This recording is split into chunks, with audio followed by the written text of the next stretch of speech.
Olha, no Dica de Leitura de hoje eu quero falar contigo sobre esse livro aqui, ó. Fora de série. Outliers. Muito bom esse livro. Bora lá. Você tem que se ganhar.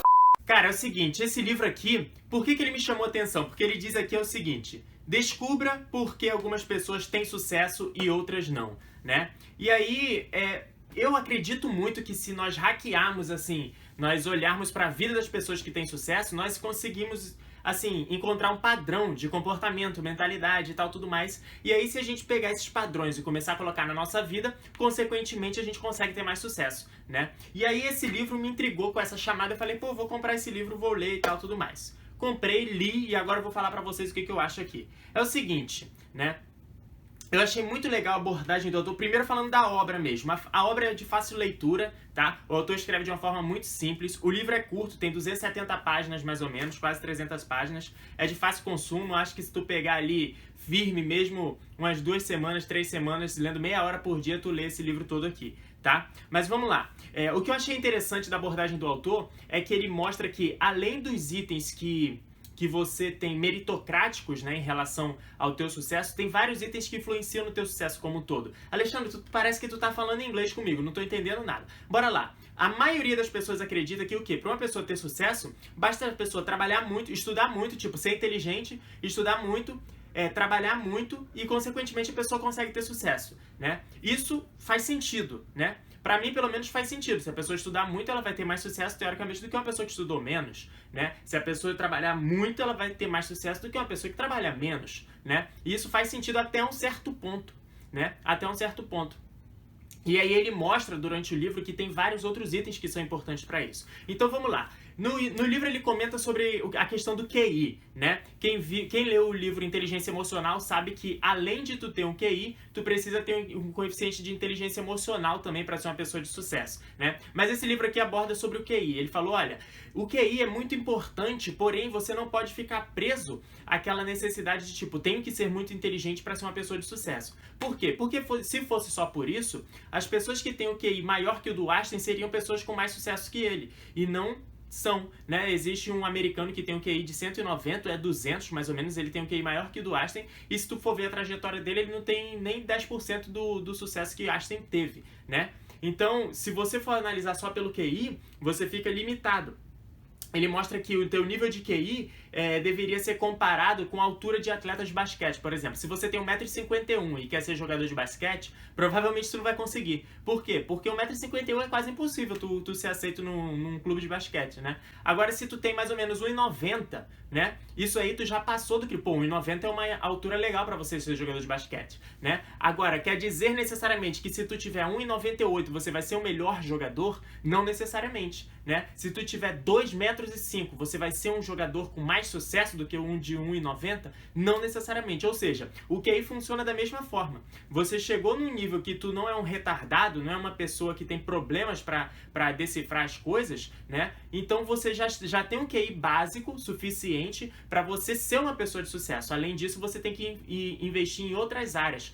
Na comparação do basquete, por exemplo, o cara que tem 1,90m, né, ele já tem uma altura suficiente para ser jogador de basquete, mas aí ele tem que investir o quê? Ele tem que ser ágil, ele tem que saber das técnicas, ele tem que ser um bom lançador, sei lá, não sei o que precisa para ser um bom jogador de basquete, né? Mas eu acho que tu entendeu a linha de raciocínio. Ele tem que investir nas outras áreas que são importantes para ele chegar naquele conceito de sucesso ali. Da mesma forma, ele fala sobre o QI, porque tem muita gente que fica amarrada nessa questão, eu não consigo ter sucesso porque eu não sou inteligente. Aquele cara só conseguiu ter sucesso porque ele é muito inteligente.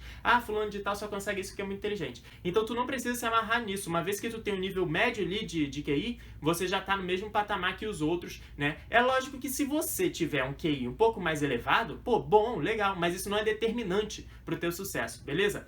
Outro item maneiro que ele comentou dentro do livro é o seguinte: ele falou sobre a regra das 10.000 horas, né? O que é isso, Alexandre? Ele fala que a maioria das pessoas que chegaram num nível de excelência absurdo em qualquer área tiveram 10.000 horas de práticas naquele exercício. Então, ele mostra que Beethoven, composições e música e tal, tudo mais, desde os 4 anos de idade ele fazia composição, né? E aí, desde os 4 ou 5 anos ele compunha, fazia composição de música, batia lá, fazia todos os negócios de música.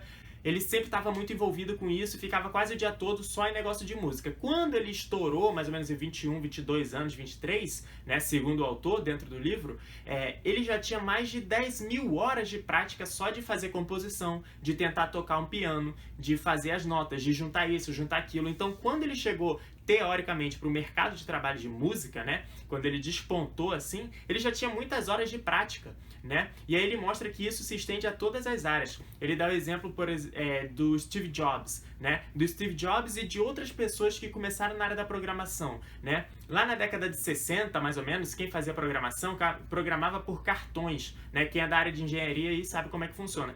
Funcionava mais ou menos assim, tinha um cartão, imagina uma folha de papel A4, né, e aí nessa folha de papel A4 tinham uns furos e outras partes sem furo, furo sem furo. Essa folha era lida por um computador, que na época era muito difícil você acessar computadores, devido a tecnologia ser nova e caro pra caramba, né? Depois que ele lia esses pontos de 1 e 0, né, ele conseguia decifrar o código. Então, até a década de 60, mais ou menos, para a pessoa aprender a programar, era um processo demorado. Por quê? Porque você escrevia um programa, você furava todos os papéis, pegava esses papéis e enviava para uma pessoa que tinha acesso ao computador para testar. Depois que essa pessoa botava na fila lá, ela testava, e aí se tu errasse um ponto e vírgula, por exemplo, uma sintaxe, uma coisa boba, voltava e falava, olha, tem alguma coisa errada aí, conserta. Então, o processo de aprendizado era demorado, né? Quando o Steve Jobs era mais novo, assim como o Steve Jobs, outras pessoas também, na área da programação, eles tiveram acesso a um computador que já fazia programação com simulação.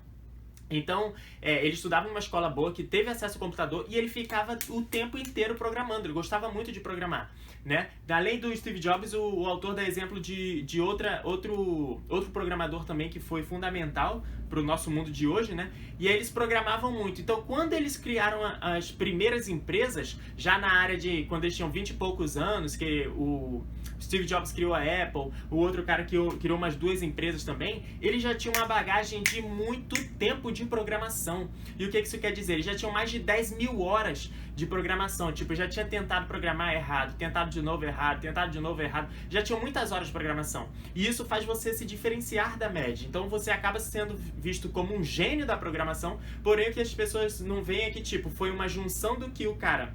Ele programou pra caramba quando era mais novo.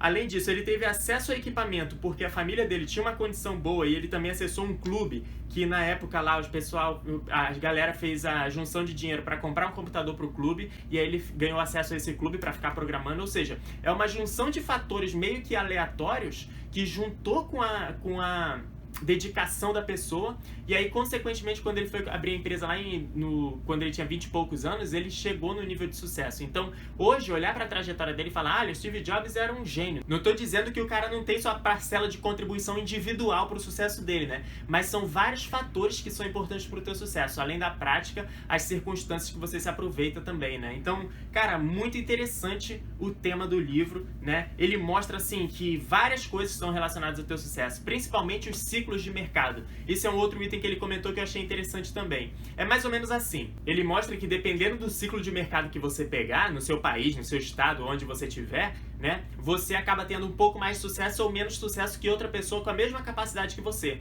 E ele deu exemplo no livro na época que aqui nos Estados Unidos teve a Primeira Guerra Mundial, né? Ele mostra que imagina um rapaz que completou 18 anos, terminou o ensino médio ali, completou 17, 18 anos e estava no momento que a guerra começou.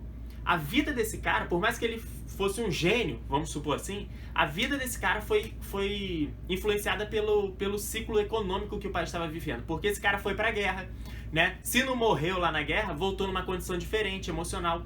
Quando voltou, a galera que passou pela guerra, por exemplo, era novo o suficiente para não ir pra guerra, e quando a guerra acabou, tava começando a estudar. Esse cara pegou a escola mais vazia, professores que davam aula na universidade já passaram a dar aula com nível menor, porque tinha menos oferta no mercado, e aí esse cara pegou escola com menos pessoas, universidade com menos pessoas, mercado de trabalho com menos pessoas formadas. Por quê? A maioria das pessoas tinha ido para a guerra numa década anterior. Então ele mostra que, dependendo da situação que vive o teu país, da situação que você está vivendo, tem vários fatores que são teoricamente externos ao teu controle, que influenciam diretamente no teu sucesso, né? Então a gente tem sim que investir na nossa capacidade intelectual, na nossa capacidade profissional, na nossa capacidade como pessoa, mas a gente tem que aproveitar talentos que a gente já tem e surfar nas ondas do ciclo do mercado, aproveitar os ciclos do mercado para aproveitar o ciclo do mercado para atingir uma situação melhor, porque isso ele falou que são vários fatores externos que influenciam no teu sucesso e não só a tua dedicação, né? Achei interessante a visão do autor em relação a isso, ele dá vários exemplos aqui dentro do livro, ele mostra também, tipo, a diferença racial, tipo, o fato de tu ter nascido num determinado país ou em outro país influencia completamente não, mas influencia um pouco na tua tomada na tua trajetória para o teu conceito de sucesso, para ser um outlier, né?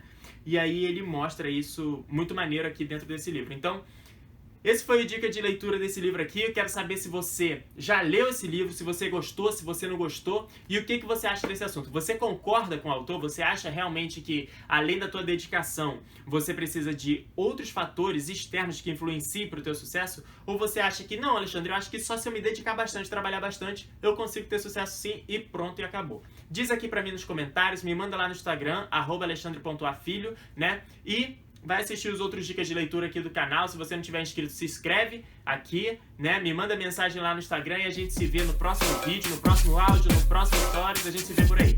Valeu!